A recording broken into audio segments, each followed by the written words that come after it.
నేను యాక్చువల్లీ జర్నలిస్ట్‌గా గూడా ఒక జాబ్ ట్రై చేశాను. I okay. Mean channel name చెప్పను. బట్ పార్ట్ టైమ్ ఉంది అని న్యూస్ పేపర్‌లో యాడ్ వస్తే I tried to get that job. నాకు జాబ్ ఇచ్చారు.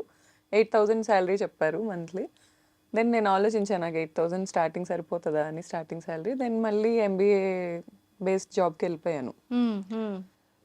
రెస్టారెంట్స్ అనేది మా జనరేషన్‌లో కొంచెం ట్రెండ్ మ్యామ్. అంటే మన జనరేషన్‌లో ఎవరైనా గూడా ఒక రెస్టారెంట్ పెడదాం అనే పాయింట్‌కొచ్చేసారు.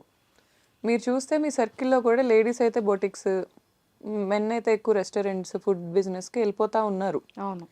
ఇప్పుడు అది మారింది. ఇప్పుడు డిజిటల్ కంపెనీస్‌కి ఎక్కువ వెళ్తున్నారు. అలా ట్రెండ్ మారుతా వస్తుంది. సో, మా టైంలో కొంచెం రెస్టారెంట్స్ నాకు 20, 21 ఆ టైంలో మేము స్టార్ట్ చేసింది. 23 అనుకుంటా. ఆ టైంలో ఈ రెస్టారెంట్స్ క్రేజ్ బాగుండేది. సో, నేను కొన్ని గ్రూప్ ఆఫ్ పీపుల్ మేమందరం వి didn't start alone.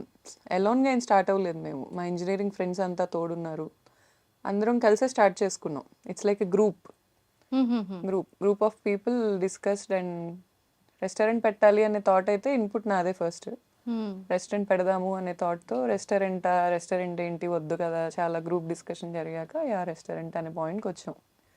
Then theme పెట్టాలి. థీమ్‌తో వెళ్ళాలి అనే ఇన్పుట్.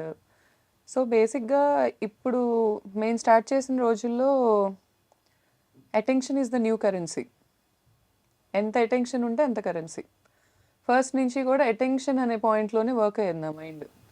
ఫస్ట్ బ్రాంచ్ అనేది పెట్టుకోవటం అనే దాంట్లో నేను ఎక్కువ నా సక్సెస్ ఎక్కువ క్లెయిమ్ చేసుకోలేను. ఎందుకంటే నేను చాలా వర్క్ చేశాను. మార్నింగ్ నుంచి నైట్ వరకు ఆ బ్రాంచ్ నేను చూసుకునేదాన్ని, పైనే ఉండేదాన్ని. ఇదంతా జరిగింది.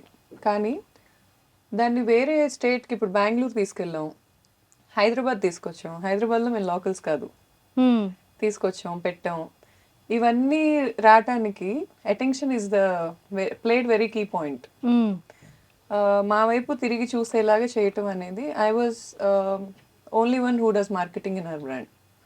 మార్కెటింగ్ నేనే చేస్తాను, బ్రాండింగ్ స్ట్రాటజీస్ నేనే చేస్తాను, చూసుకుంటాను. అండ్ ప్రతిదానికి అలా మాకు ఉన్నారు.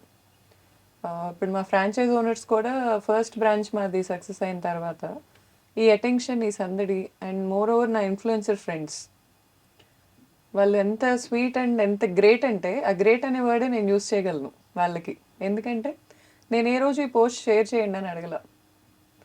ఎంత మన అనే ఫీలింగ్ ఉండిందంటే నేను ఇలా కూకట్పల్లిలో ఫ్రాంచైజ్ ఇచ్చాం, స్టార్ట్ చేస్తున్నాం అనగానే ఎంతమంది వచ్చారో ఓపెనింగ్కి మీరు అసలు గెస్ట్ చేయలేరు.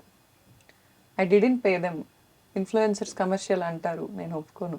I didn't pay them. నేను రండి ప్లీజ్ అని అడగలేదు. ఒక పోస్ట్ పంపించాను వాట్సాప్లో, ఎంతమంది వచ్చారు నాకు బాగా గుర్తు. First counter 4,000 wow! First day. Okay. 4,000 is very తక్కువ. అవును. అప్పటికి మార్కెటింగ్ చేయలే. అవును. ఎప్పుడైతే ఇన్ఫ్లుయెన్సర్స్ వచ్చారో ఎంత బాగా మేము క్యాంపెయిన్ చేసాం. బిగ్ బాస్ నడుస్తుంది అప్పుడు.